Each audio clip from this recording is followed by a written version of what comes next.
जेन्ना 2017 ह्याच मांद्रे मतदारसंघात आणि ह्याच गोंय राज्यात जे आज अपक्ष म्हणून लढतात ते ह्या गोंय राज्याचे सर्वोच्च पदाचेर म्हणजे मुख्यमंत्री असले आणि तेच ह्या मांद्रे मतदारसंघात माझ्या विरुद्ध भारतीय जनता पक्षाचे मुख्यमंत्री नात्यान उमेदवार असले. कितें जालें 2019 बाय इलेक्शन आपली पुरी ताकद जो माझ्या समोर अपक्ष असलो तेका लायले. जालें कितें इफेक्ट ना. त्याच पद्दतीन आज 2022 स्वता अपक्ष रावल्यात. भारतीय जनता पक्षाची उमेदवारी ना तेन्ना 2017 गोंय राज्याचे मुख्यमंत्री असले. त्याचबरोबर ह्या मांद्रे मतदारसंघाचे उमेदवारही भारतीय जनता पक्षाचे असले.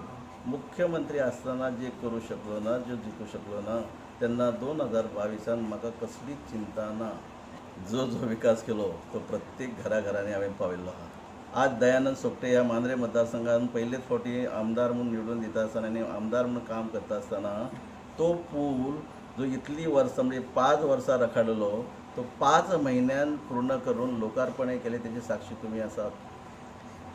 देवान दिल्ली बिची आसात, मोरजी आसा, मांद्रे आसा, हरमल केरी आसात. चेंजिंग रूमची गरज असली. आज टेम्पररी सुटी जाले जाल्यार मोरजेन changing room, toilet, locker system करून घेतलेली आहा. फुडें वयता आसतना केरयेनय केल्ली आहा, तेरेखोलांनी दिल्ली आहा. खंय तरी एनओसी मेळना हाजे खातीर हरमलान हाडलेलो म्हणजे खंय तरी जागो दितकच फावंडेशन सुद्दां घातलेलें. पण खंय तरी कोणी ऑब्जेक्शन हाडलें म्हणून रावलो. पण नक्की सांगता जे प्रकल्प कोविडाच्या खातीर आर्थीक कारणा खातीर जे रोवले ते पूर्णय करतले.